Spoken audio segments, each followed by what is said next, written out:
నమస్తే. ప్రస్తుతం మనతో పాటు సీనియర్ జర్నలిస్ట్ దాము బాలాజీ ఉన్నారు. ఆయనతో మాట్లాడదాం. సార్ నమస్తే సార్. నమస్తే. సార్ లాహోర్‌లో దాడి జరిగింది. అది కూడా బాంబు దాడి అని అంటున్నారు. దాని వెనక భారతే ఉంది అని చెప్పేసి అంటున్నారు. అంటే ఎవరు ఉండే అవకాశం ఉంది అంటారు? అంటే ఒక పక్క బలూచిస్తాన్ కూడా అక్కడ ఎదురు చూస్తుంది. ఎప్పుడు దాడి చేద్దామా పాకిస్తాన్ మీద అని చెప్పి. ఇప్పుడు అక్కడ 15 మంది సైనికులు చనిపోయారు అని అంటున్నారు. ఏం జరిగిందంటారు సార్? యాక్చువల్‌గా ఏం జరిగిందంటే లాహోర్‌లో అల్లమా ఇక్బాల్ ఇంటర్నేషనల్ ఎయిర్‌పోర్ట్ ఉంటది. దాని దగ్గర వాల్టన్ రోడ్, గోపాల్ నగర్ అని ఉంటది. అక్కడ వాల్టన్ రోడ్ ఉంటది. అక్కడ డిఫెన్స్ వాళ్ళ ఎయిర్‌పోర్ట్ కూడా ఉందన్నమాట. దాని పేరు కూడా వెల్టన్ ఎయిర్‌పోర్ట్ ఉంటది. ఈ దగ్గరలో ఒక ఎయిర్ డిఫెన్స్ సిస్టమ్ మీద మిసైల్స్ పడినట్టుగా చెప్తున్నారు. అక్కడ దానేమంటారు సైరన్ కూడా మోగించారు. దాంతో జనం కూడా విపరీతంగా పరుగులు తీశారు. అక్కడ తర్వాత షెల్స్ అవన్నీ కూడా దొరికాయన్నమాట. ఇది ఎవరు చేశారు అని అంటే ఇప్పుడు ఒక వార్త బయటకొస్తుంది. అదేంటంటే పాకిస్తాను చాలా దొంగ దెబ్బ తీయడానికి ప్లాన్ చేసింది. మన బోర్డర్‌లో పాకిస్తాన్‌కి మనకి ఇంటర్నేషనల్ బార్డర్ 3,323 కిలోమీటర్లు ఉంటది. ఈ బార్డర్‌లో ఉండే 15 టౌన్స్ అన్నమాట. 15 టౌన్స్. అందులో ఈ టౌన్స్‌లో మిలిటరీ పోస్టులు. ఈ టౌన్స్ ఏవేవంటే అవంతపూర్, శ్రీనగర్, జమ్మూ, పఠాన్‌కోట్, అమృత్సర్, కపూర్తల, జలంధర్, బటిందా, లూధియానా, ఆదంపూర్, చండీగఢ్, నల్, పటౌడి, ఉత్తరలై, గుజో. ఈ టౌన్స్ మీద అటాక్ చేసేదానికి అది ప్లాన్ చేసింది. కొన్నిటి మీద వేసింది కూడా. హ్మ్. అయితే మనోళ్ళు ఎయిర్ డిఫెన్స్ సిస్టమ్స్ మన దగ్గర స్ట్రాంగ్‌గా ఉన్నాయి. అది నేను తర్వాత ఇప్పుడే ఎక్స్‌ప్లెయిన్ చేస్తాను. ఈ ఎయిర్ డిఫెన్స్ సిస్టమ్ స్ట్రాంగ్‌గా ఉండడం వల్ల వాటిని మధ్యలోనే ఇంటర్సెప్ట్ చేసి గాల్లోనే వాటిని పేల్చేశారు. ఎప్పుడైతే మన మీద వాళ్ళు ఇలా చెప్పి చేయకుండా ప్రకటించి వేశారో, మనం గూడా ఏం చేయడం మొదలుపెట్టామంటే వాళ్ళ స్థావరాల మీద, మిలిటరీ స్థావరాల మీద ముఖ్యంగా ఎయిర్ డిఫెన్స్ వాటి మీద అటాక్ చేయడం అనేది మనం గూడా స్టార్ట్ చేసినట్టుగా చెప్తున్నారు. అందుకనే మనకి రాజ్‌నాథ్ సింగ్ ఈరోజు ఒక స్టేట్మెంట్ ఇచ్చాడు. ఆపరేషన్ సింధూరు ఆగిపోలేదు. కంటిన్యూ‌గా జరుగుతూనే ఉంది అనేది ఆయన స్టేట్మెంట్ ఇచ్చాడు. అంటే ఇంకా దీని మీద అఫీషియల్‌గా ఇటు పాకిస్తాన్ గాని, ఇటు ఇండియా గాని రెస్పాండ్ అవ్వట్లేదు గానీ న్యూస్ అయితే లీక్ చేస్తున్నారు. సో, ఖచ్చితంగా లాహోర్ మీద అటాక్ చేసింది మనోళ్ళే. ఎందుకంటే వాళ్ళే మనల్ని రెచ్చగొడుతున్నారు. మనకి చాలా వీడియోస్ కూడా ఇప్పుడు బయటకొస్తున్నాయి. వాళ్ళెట్లా నేను చెప్పిన 15 టౌన్స్ ఆ బార్డర్‌లో ఉండే 15 టౌన్స్ పెట్టిన మిలిటరీ స్థావరాల మీద వాళ్ళు వేయడం మొదలుపెట్టారు. సో, కాకపోతే ఏందంటే మన దగ్గర ఎయిర్ డిఫెన్స్ సిస్టమ్స్ చాలా అడ్వాన్స్‌డ్‌గా ఉన్నాయి. పాకిస్తాన్ కంటే గూడా. పాకిస్తాన్ మన దగ్గర ఉన్నవి ఇటు బాలిస్టిక్ మిసైల్స్‌ని, తర్వాత ఫైటర్ జెట్స్‌ని, క్రూయిజ్ మిసైల్స్‌ని, ఆ తర్వాత డ్రోన్స్‌ని, యూఏవీ అంటారు. యూఏవీ అంటే అన్‌మాన్డ్ ఎయిర్ వెహికల్స్ అన్నమాట. అన్‌మాన్డ్ ఎయిర్ వెహికల్స్‌ని వీటినన్నిటిని మధ్యలోనే ఆపేసి పేల్చేయగలిగిన సామర్థ్యం ఉన్న ఎయిర్ డిఫెన్స్ సిస్టమ్ మన దగ్గర బలంగా ఉంది. సో, మనకేందంటే 2 రకాలుగా మనం డెవలప్ చేసుకుంటున్నాం. ఒకటి ఇండిజినస్ రీసెర్చ్. అంటే మన ఇండియాలోనే రీసెర్చ్ ఇన్‌స్టిట్యూట్స్ పెట్టుకొని ముఖ్యంగా డీఆర్‌డీఓ. డీఆర్‌డీఓ అంటే defence research and development organisation మనకిక్కడ గూడా హైదరాబాద్‌లో గూడా ఉందది. So, hmm. వీళ్ళు ఇండిజినస్‌గా డెవలప్ చేస్తున్నారు. సో, మన డిఫెన్స్ సిస్టమ్స్ బేసిక్‌గా 4 రకాలుగా ఉంటాయి. ఒకటి లాంగ్ రేంజ్ అన్నమాట. లాంగ్ రేంజ్ అంటే 2000 కిలోమీటర్ల నుంచి 5000 కిలోమీటర్ల దూరంలోనే ఆపగలవు. రెండవది ఇంటర్మీడియేట్ రేంజ్. ఇంటర్మీడియేట్ రేంజ్ ఏందంటే 150 కిలోమీటర్ల నుంచి 1000 కిలోమీటర్ల దూరంలో ఉంటది. మూడవది షార్ట్ రేంజ్. ఇదొచ్చి ఒక 100 కిలోమీటర్లు 15-100 కిలోమీటర్స్ దూరంలో చేయగలదు. నాలుగోది వెరీ షార్ట్ 15 కిలోమీటర్స్ వరకి ఇది అంటే ఎయిర్ క్రాఫ్ట్స్‌ని గాల్లోనే పేల్చగలవు. ఇది surface to air to air ఇలాంటి నేవీ అంటే సీ టు ఎయిర్ ఇలాంటి డిఫెన్స్ సిస్టమ్స్ మనకున్నాయి.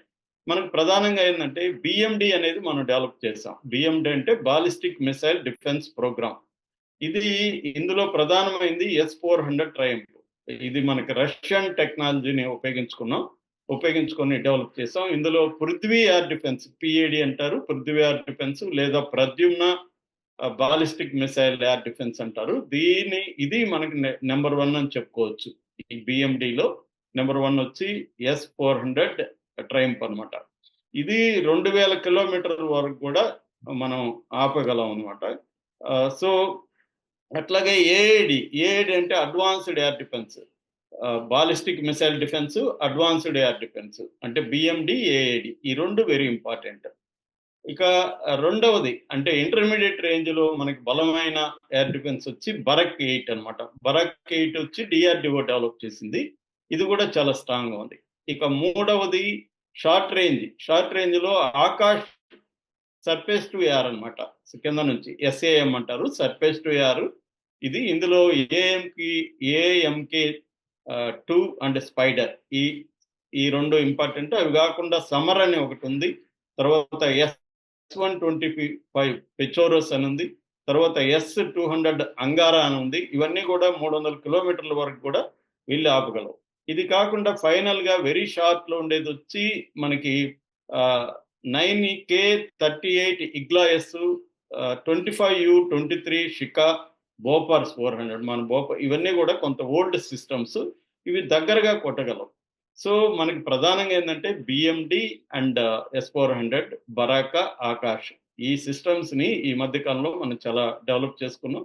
మనకు కొంతవరకు ఇజ్రాయెల్ కూడా హెల్ప్ చేసింది. ఎందుకంటే ఇజ్రాయెల్‌లో ప్రపంచంలోనే అతి బలమైన వాళ్ళకి ఐరన్ డోమ్ టెక్నాలజీ అంటారు. Iron dome air defence technology అనేది ఉంది. అందుకనే ఇటు హమస్ గానీ, ఇటు ఇరాన్ గానీ, ఇటు హిజ్బుల్లా గానీ 3, 4 దేశాల నుంచి వాళ్ళ మీదకి మిసైల్స్ వచ్చినా కూడా వాళ్ళు తట్టుకుంటున్నారంటే కారణం ఈ iron dome air defence technology. అలాగా మనం కూడా బలమైన బిఎండి S-400 ఈ ట్రయంఫ్ ఈ ఈ ఇవి డెవలప్ చేసుకున్నాం కాబట్టి ఇవి పాకిస్తాన్ మనల్ని ఏమీ చేసే పరిస్థితి లేదు. అది అందుకనే ఫెయిల్ అయింది ఇప్పుడు. ఇది కాకుండా మన దగ్గర రాడార్ సిస్టమ్ కూడా ఎప్పుడైనా ఒక దేశం అంటే పాకిస్తాన్ మన మీద ఈ మిసైల్స్ కానీ లేకపోతే క్రూయిజ్ మిసైల్స్, బాలిస్టిక్ మిసైల్స్ లేకపోతే డ్రోన్స్ వీటి ద్వారా అటాక్ చేయాలనుకున్నప్పుడు ప్రధానంగా 3 రకాల సిస్టమ్స్ ఇంపార్టెంట్. ఒకటి air defence system, 2 radar system, 3 command control. ఈ 3 మనకు చాలా బలంగా ఉన్నాయి. ఇప్పుడు చెప్పింది నేను ఎయిర్ డిఫెన్స్ సిస్టము. అట్లాగే రాడార్ సిస్టమ్ కూడా మనకి స్వార్డ్ పిస్ ఎల్ఆర్టీఆర్ అనే ఒక రాడార్ సిస్టమ్ ఉంది మన దగ్గర. రాజేంద్ర 3 ఉంది, నేత్ర ఉంది. సో, ఇలాగ మనకి రాడార్ సిస్టమ్ కూడా ఎందుకంటే రాడార్ సిస్టమ్ ఐడెంటిఫై చేస్తుంది ఎక్కడి నుంచి వస్తుంది అని. ఐడెంటిఫై చేసి ముందుగానే మన ఎయిర్ డిఫెన్స్ సిస్టమ్స్‌ని అలర్ట్ చేస్తుంది. వెంటనే ఇవి ఆటోమేటిక్‌గా ఇవి అలర్ట్ అయిపోయి ఆటోమేటిక్‌గా ఆన్ అయిపోయి వాటిని గాల్లోనే పేల్చేస్తుందన్నమాట. దీనికి సంబంధించి కమాండ్ కంట్రోల్ సిస్టమ్స్ బలంగా ఉండాలి. సో, ఈ 3 రకాలు ఉన్నాయి కాబట్టి మనకి పాకిస్తాన్ వాటిని దెబ్బతీసి మనం రివర్స్‌లో మనం కూడా అటాక్ చేసాం. అంటే డిఫెన్స్ అండ్ అఫెన్స్ ఈ రెండిట్లో మనం ముందున్నాము. సో, ఆ రకంగా పాకిస్తాన్ చేసిన ప్రయత్నాల్ని బ్రేక్ చేయడంతో పాటు చేస్తున్నాం. ఎందుకంటే పాకిస్తాన్ ఇప్పుడు అదేదో కళ్ళు తాగిన కోతిలాగా రెచ్చిపోతుంది. సో, వాళ్ళకి ఏం చేయాలో తెలియట్లేదు. పెద్ద డ్యామేజ్ జరిగింది. ప్రపంచవ్యాప్తంగా వాళ్ళకేం మద్దతు రావట్లేదు. చైనా కూడా ఎందుకన్నా మంచిది మనం కొంత దూరంగా ఉందామన్న ఆలోచనలో కనిపిస్తుంది. సో, ఈ దశలో వాళ్ళు ఏం చేయాలో తెలీదు. అట్లని చేయకపోతే వాళ్ళ దేశంలో ప్రజల్లో వ్యతిరేకత వస్తుంది. అందుకని ఏదో చేస్తున్నట్టు వాళ్ళు డ్రామా ఆడాలి. దాన్ని సింబాలిక్ అంటారు. అందుకని ఎల్ఓసి దగ్గర వాళ్ళు చంపడం మొదలుపెట్టారు. మన గ్రామాల్లో ప్రజల మీద బాంబులు, మిసైల్స్, మోటార్ షెల్స్ వేసి చంపుతున్నారు. ఆల్రెడీ 31 మందిని ఇప్పటివరకు చంపారు. ఒక 60 మంది గాయపడ్డారు. ఆ విధంగా ఇప్పుడు వీటిని వేయడం వల్లే మనం లాహార్ మీద అటాక్ చేసాం. సో, వాళ్ళు గాని సైలెంట్‌గా ఉంటే ఇండియా కూడా సైలెంట్‌గా ఉంటది. కానీ వాళ్ళు గాని మిసైల్స్ ఇలాంటి చిలిపి పనులు చేస్తే ఇండియా కూడా పెద్ద ఎత్తున అటాక్ చేసే అవకాశం కనిపిస్తుంది. నెక్స్ట్ ఏం జరుగుతుందని చూడాలి. ఇక్కడ తాగుతుందా? లేకపోతే ఆపరేషన్ సింధూర్ ఫేజ్ 2 కూడా మొదలవుతుందా అనేది మనం చూడాలి. Okay sir. Thank you.